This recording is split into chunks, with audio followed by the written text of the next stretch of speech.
John Colo at DiscountJuicers.com. Today we have another exciting episode for you, and today we're not going to show you guys a juicer. We're not even going to show you guys a blender or a dehydrator. We're going to show you guys the world's easiest sprouter to use. Literally all you do is you need to fill up this sprouter with some water, some seeds, plug it in, and everything else is done automatically for you, and you get to come back and eat your fresh sprouts. Now I know many of you guys have been wanting to grow your food, but you don't have a yard, you don't have a place to grow it, you're concerned about bugs that you might get outside, right? Well, with the Fresh Life 3000 sprouter, you'll be able to sprout indoors wherever you are, even in an RV, in a trailer. But no, I'm not going to share with you guys the information about the sprouter today. You know, I would consider myself an expert in juicers, and I sought out the world's foremost authority on sprouting and sprouts. He is known as Steve Meyer, also known as the Sproutman, and he's been sprouting since the late 1970s because he had some health conditions that medicine would not help. So he got into a live food diet, and when Vegetarian Times visited his apartment way back in the late 70s, they christened him the Sproutman because his New York City apartment had all kinds of edible green sprouts growing so that he could eat them. And furthermore, in 1980, he founded a school, a no-cooking school in New York City around the sprouting. I mean, he's the author of many books. Here's just two of them that I actually happen to own myself. The Sproutman's Kitchen Garden Cookbook, which is actually an excellent book. You want to get probably in conjunction with the sprouter so that you'll know how to use some of the sprouts in recipes, as well as wheatgrass, nature's finest medicine. And wheatgrass is yet another sprout you can grow in the Fresh Life 3000 sprouter. So anyways, next I want to go ahead and go into my interview with Steve Meyer, also known as the Sproutman, so that you guys could learn more and we could get it direct from the horse's mouth on the best sprouter on the planet. So now I'm with Steve Meyer, and he's known as the Sproutman. So Steve, how long have you been sprouting? Well, I started back in 1977 it's when I first started my own path towards wellness, and I started growing my own food at that time. And since I couldn't get organic food living in New York City, I was living 14 stories above the sidewalks of New York. I started to grow my own organic food because it wasn't really widely available. Food was being imported from 3,000 miles away, and it wasn't as fresh. It was expensive. I was young and couldn't afford all of that. Didn't have the variety that you have here where we are now in Southern California. So I started to grow my own food. I got influenced by Ann Wigmore in the Hippocrates Institute and Victoras Kulvinskis. And they were growing microgreens, and they were growing wheatgrass, and I thought, well, this is awesome.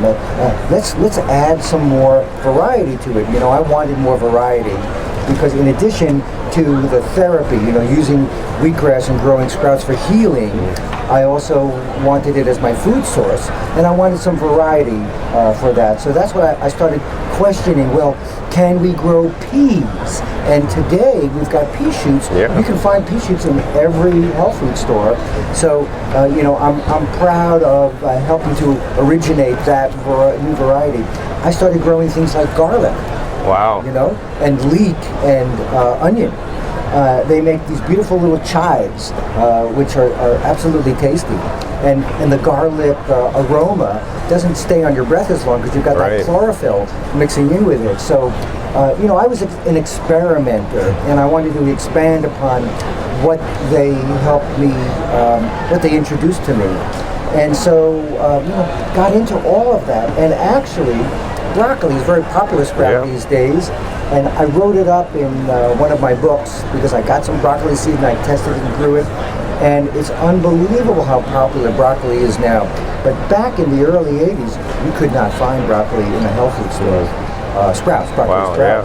So, I had a little role in that. I didn't do any of the science on it, but I had a little role in bringing it out. In fact, a little side story, the folks at Johns Hopkins University who did the initial research on the broccoli sprouts patented the broccoli sprouts. Oh my gosh. So the wisdom of the U.S. government gave them a patent for broccoli sprouts.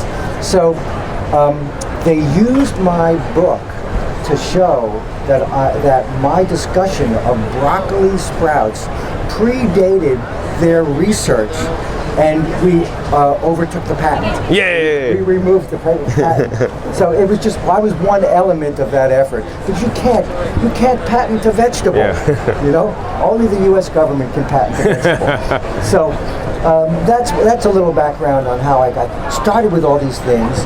But that doesn't minimize how darn healthy these things are.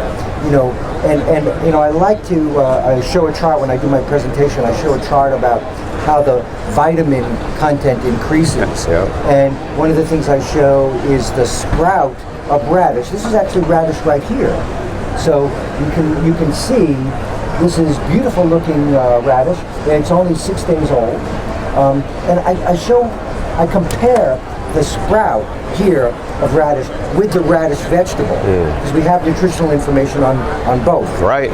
And you know, you can take something like vitamin A in a plant that's provitamin A, and it's 45 times higher in the sprout than it is in the mature vegetable. So that means you could eat 45 times less food and get the same nutrients. Absolutely. So you just need a little bit of sprouts, right, to make up for a lot of vegetables. And additionally, you know, the sprouts is something you could grow in a small space inside your kitchen, unlike, you know, a huge vegetable garden like I do in my yard. And it's much, much, much easier, especially with the machine like the Fresh Life Sprouter. And I know many of you guys can't buy, find, afford organic food, and you could grow your own better than organic food at home. So Steve, you want to discuss about using the sprouter, you know, with growing food? Because I know you've grown in bamboo baskets and bags and jars, and you've grown all the different ways, but now you prefer the machine here, right? Absolutely, and it is, as you were starting to say before, for me it's a form of apartment gardening. For those people who don't have a green thumb, this is where you can go if you don't have a green thumb. So, you know, this is an automatic watering process here. The Fresh Life 3000 is made up of 2 parts. It has a water reservoir in the bottom. It's a little hard to see, but there's water in the bottom there. And a little sudsy from being at the show for a few days here.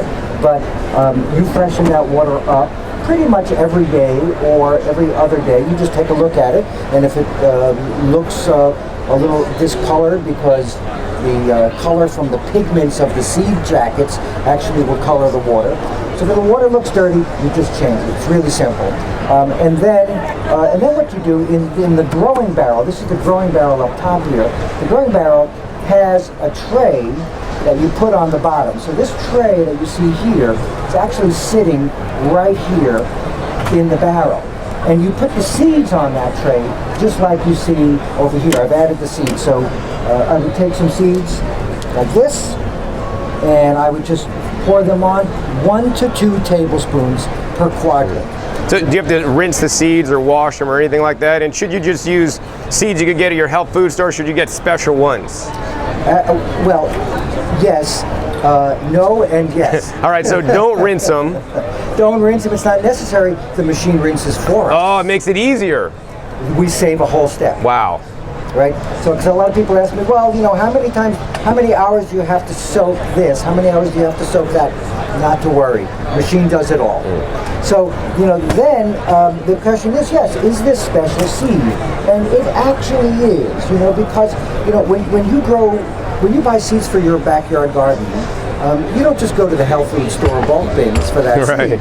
But a lot of people think that they go to the health food store bulk bins to get seed for sprouting. And it's really a mistake, because that food is intended for cooking. Right. And this is gardening, you know. So if you go to the garden store to get seed for your backyard garden, you would have to go to a sprouting store to get sprouting seeds. So as long as it says somewheres on the bag, as long as it says, whether it's my brand or someone else, as long as it says sprouting seed on there. And also I'd like to recommend non-GMO and organic certified. You know, so Steve, what makes the difference between sprouting seeds versus eating seeds? Like, can't I just save money and buy the cheaper ones? Yeah. Well, you know, when you sprout in the backyard garden, if you have low germination seed, some of the seed will rot, some of the seed will grow. You'll never notice the rotten seed. Right. It'll just bury in the ground. But in the kitchen garden, you will see it, you will smell it, and you'll want to throw it out. It'll get like moldy and rancid and smelly and gooey and yucky. Yes. Yeah, you don't want that, right? All kinds of slimy mess. And that's because you're buying seed that was intended for cooking. So if we get seed that's intended for sprouting, we'll have high germination. I don't allow any seed lower than 90% Wow. to pass through. Because I really want, if 10% are not growing, they're not going to do too much harm. But that's the maximum for me. That's the floor level. I also look at how fast they grow, how green they are, what's the taste like, how are the roots white and healthy. So I have some roots. Take a look at the roots here on the bottom of this radish sprout there. So nice, white, and healthy. And it's really important that you look at the whole plant. So I'm shopping for seed and testing seed all the time. And before I'm going to put it in my bag with my name on it, I want to make sure that when you take it home, you're going to have a good experience. I want a positive experience the first time because I have a long history with teaching sprouting, and I have a lot of students that call me up and they tell me about mold, and I don't want to get those calls anymore. So I'm getting you good seed from the get-go, and if you use a good method like this, you're not going to get into trouble. So let's just finish up the process. Sure. Here, because so you fill out this tray. I left this open so you could just see what's there, but you would fill this out and you fill it out one level. So this is pretty much one level over here. You can just tap it and it fills in nicely, and that's what you want. You don't want two levels, or because. Unless you want real volume. If you're having a lot of people come over, maybe. But otherwise, one level thick. And then you would put it into an empty barrel. So use your imagination that this is an empty barrel. And then you would put it down and in, and it would go all the way to the bottom. All right. And then what I do on top of that, I put a second tray. They give you two. You put a second tray on top of that. And this is to help protect the seeds as they're growing. So what's going to happen in a few days is the seeds will start to push up. And once they push up something like an inch or so, then you can remove this because they've already rooted. They've attached themselves to the bottoms just like these roots have here. So that means they're not going to be moving around at all by this spinner, because the spinner waters, and as long as the roots are anchored, the water's not going to push them around. So that's the purpose of this extra tray. Adds a little bit of darkness, and then we put the greenhouse cover on top of that, which will incubate it like a greenhouse, and that's the way it grows the initial days. Now at the show here, I'm taking the cover off so people can see, and also get it a little extra light. So once the leaves have opened up and flowered, it creates like an umbrella effect, and it protects it from drying out. So in that case, we don't really need this, and the sprouts will get a little more light. So I like to do that. Now take a look. It's not spinning now because this only waters 3 times an hour. So it's fully automatic. They literally put the seeds in and don't have to do anything else. They could come back and harvest fresh greens from their own garden. Absolutely. It takes about 5 to 10 days. My trademark statement is 1 week from seed to salad. So most things are approximately a week. Some are a little slower, some are a little faster. The microgreens take a little longer. The bean sprouts are a little faster. The grain sprouts are a little faster. But if you're a raw foodist, you really cannot eat beans without cooking them. You can't eat grain without cooking them. If you want to eat them, you need to germinate them, and then you can. So it's one of the tools that a good raw foodist needs to use. Yeah, I agree. I mean, sprouts are not just raw foods, they're living or biogenic foods. You want to talk about that differentiation, Steve? Because it's huge and it's not talked about a lot these days. Absolutely, because as a living plant, you have lots of activity happening here, lots of action. When you're eating an apple, it is a mature fruit, and it is no longer in its growth stage. It has fully achieved its growth. These are very busy. These are like little nutrition factories, very actively growing towards the goal of being a mature vegetable. And during this process, they're using the minerals and the trace minerals that they get from the seed and also from the water, and they are using them to generate vitamins and to generate their enzymes and the proteins, the amino acids. The protein is in the amino acid form in this stage, which is what our body wants. So instead of breaking down protein, it's already in the amino acid form, less digestive work, more optimal assimilation. So and the phytochemicals. This is beyond the vitamin A, B, C, D. Now we're talking about isoflavones and antioxidants and bioflavonoids and polyphenols and isocyanates. Yes. Very important. The especially in the brassica family. This being the radish, the kale, the cabbage. That's where you have a preponderance of glucosinolates, which convert in our digestive system to sulforaphane, which has been found to interrupt the growth cycle of a cancer cell, because there are 4 phases. There's mitosis and synthesis, and the sulforaphane is considered a phase 2 enzyme, which means it inhibits the development past phase 2. So it's 2 phase 2. So it stops the growth. It won't get to phase 2. It's a phase 2 inhibitor. Cancer cells start to fail. Yeah, I mean, the other thing about these foods is that it's very low calorie. So this is nutrient dense with more nutrients than a full hamburger easily. And I want you guys to be eating this stuff and not your hamburgers. Get those out of your diet. You want to eat fresh foods in the smallest amount of calories, but the most amount of nutrients, vitamins, enzymes, phytochemicals, and that's what the sprouts have. So Steve, I got a couple questions. I mean, this sounds really easy. So a couple questions. Can I put different kinds of seeds on one tray? There's 4 different areas. Can I grow 4 different kinds of sprouts so I could have a little bit of variety instead of just all pea shoots, for example? Absolutely. As long as they have the same growing rate of growth, and they're approximately the same size, I would put over here radish, I would put kale, I would put broccoli, and I could put alfalfa, and they would all grow up at approximately the same time. And because I wouldn't do that the first time I used the machine. Right. First time, I think I would like to just do one thing. I recommend mung or alfalfa, because I want you to have a good experience the first time out. If you were a baker and you were going to bake bread and it was your first time, you wouldn't start out with a fancy cake. You start out with the basics. So let's do alfalfa first, all on the whole tray, or mung beans on the whole tray.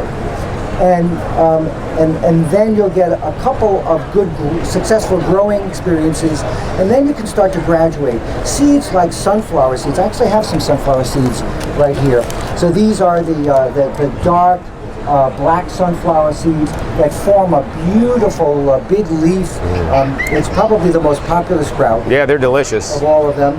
And but they are an advanced seed. It's harder to grow them. Seeds have personality, so they kind of require a little more attention. Right. And let's face it, as gardeners, we're not all equal.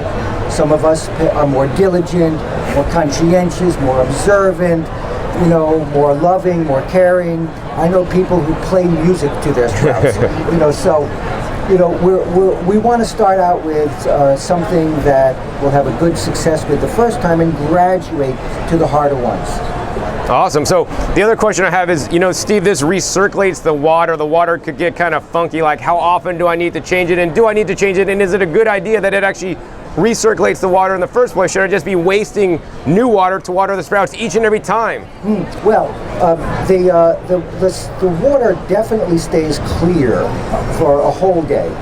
And actually, as the sprouts mature, the water stays cleaner longer. So I have, on occasion, had to leave for the weekend. But if my sprouts were at the right stage of growth, I could do that and come back and the water will still look clean. But it's a good idea, and what we recommend, and it's in the instruction booklet, is that you change the water every day. And what you'll see in the early days is the sprouts are actually getting washed. The pigment is coming off of the seed jackets. Any debris is coming off of them. There's a film, a biofilm that's on the seeds, and that will come into the water. So that first day's water is definitely the dirtiest, and the second day also. But as we get to the third and the fourth and the fifth, it stays cleaner longer. Not an issue. But if it is an issue for you, the Fresh Life comes in another version called the Fresh Life 1000, which is a hand-watering version of the sprouter. So we have something for everybody. Awesome. So whatever you like. But I didn't show you, this has been off now because ordinarily it stays off for about 20 minutes. And then it goes on for 5 minutes. So that's its cycle. So I'm just going to turn it on here so that you can see what it actually looks like when it does its watering.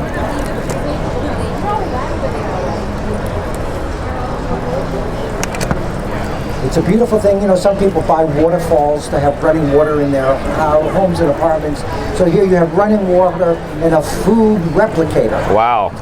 So let's talk about the water for a second. So, you know, would you recommend, some kind of filtered water without the chlorine? And even beyond that, would you recommend adding some kind of ocean-derived sea minerals to like really increase the nutrition of the sprouts? Yeah, well, absolutely. The water that you feel is suitable for drinking is the water you should use for growing sprouts, because you're going to be consuming that water secondhand. So, and whatever you choose that to be, because we all have different source waters, so we have to do different kinds of things to clean that particular water. So that's number one. As far as fertilization is concerned, farmers have fertilized for thousands of years. Fertilization is always a good thing to enhance the growth of sprouts. Is it required?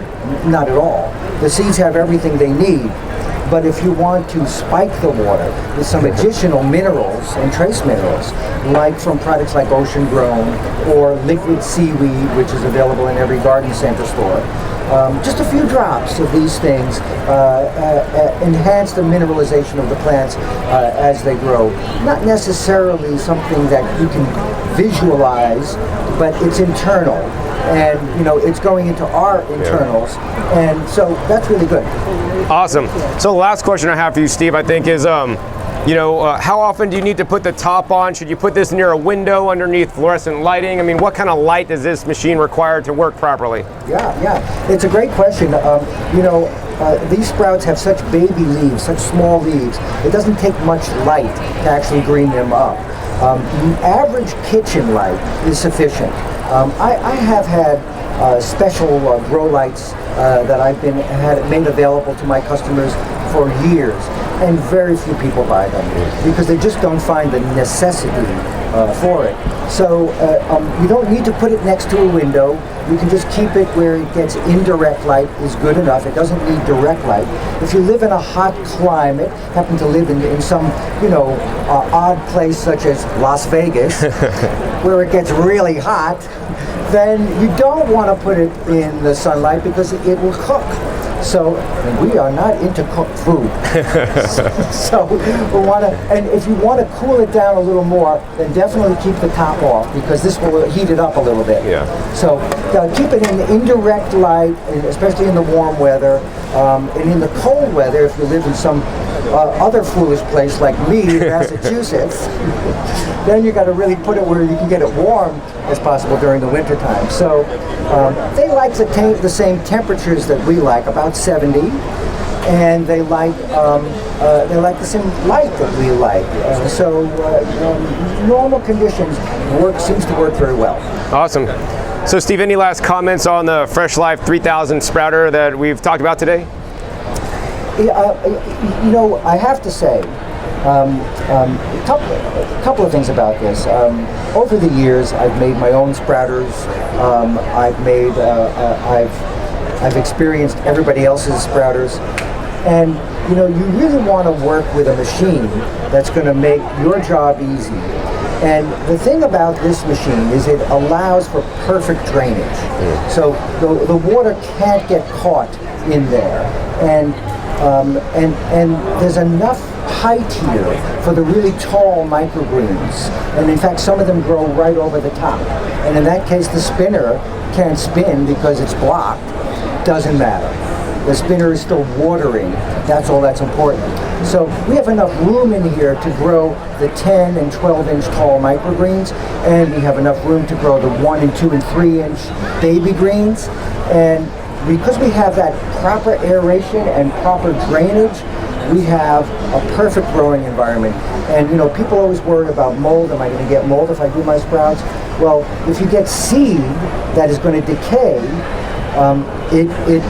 that's what's going to create the mold, not the sprouter itself, because you need trapped air and trapped moisture to generate mold. So we don't have that in this machine.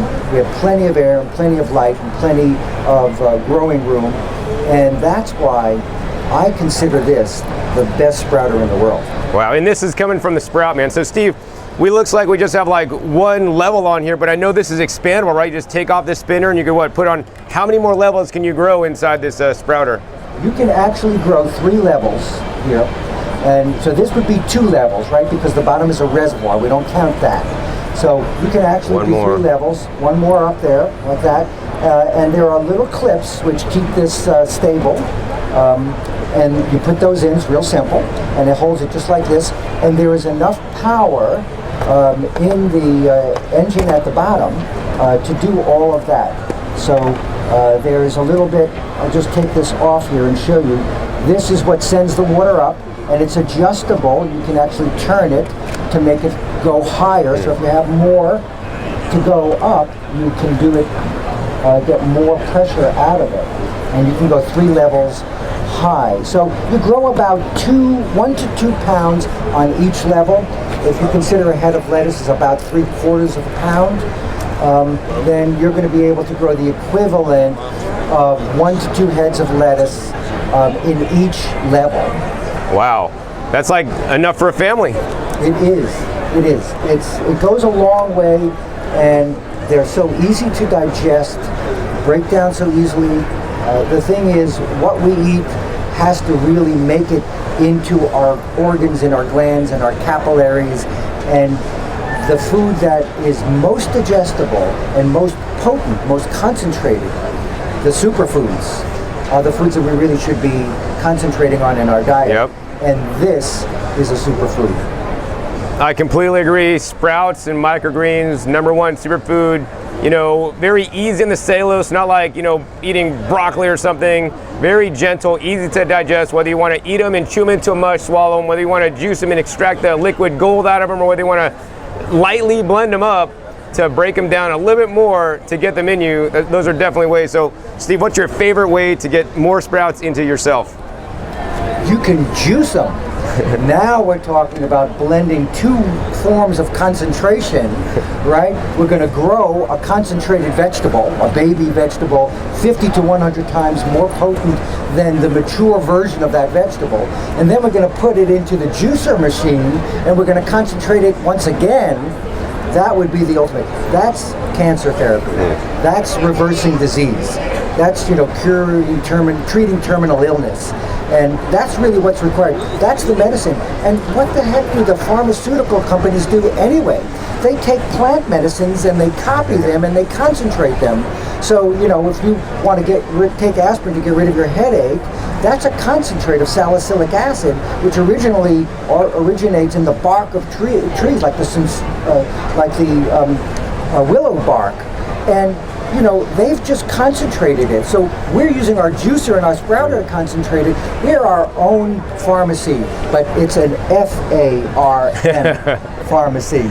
You're your own pharmacy, and you guys could do this no matter where you live, in your own kitchen with the Fresh Life 3000 and a juicer like the Solo Star 4 juicer by Tribest. So, Steve, I want to thank you for your time to share with my viewers today the Fresh Life 3000 sprouter and the amazing benefits of the sprouts. I want to encourage you guys out there to get a sprouter, start growing your own food today, and become a producer instead of a consumer, and start massively eating and including these sprouts in your diet. You will feel better because of it. Now, if you're interested in getting one of these sprouters, be sure to check that link below to discountjuicers.com. We'll offer you a special price and a special discounted coupon. And once again, my name is John Kohler with discountjuicers.com. Be sure to visit discountjuicers.com/YouTube for special promotional offers for YouTube visitors. All right, this is John Kohler with discountjuicers.com. Today we have another exciting episode for you. Where I am at today is actually I'm at the 2015 Natural Products Expo West. This is the largest trade show for the whole health food industry, and I'm glad that I'm actually speaking here at this event this year.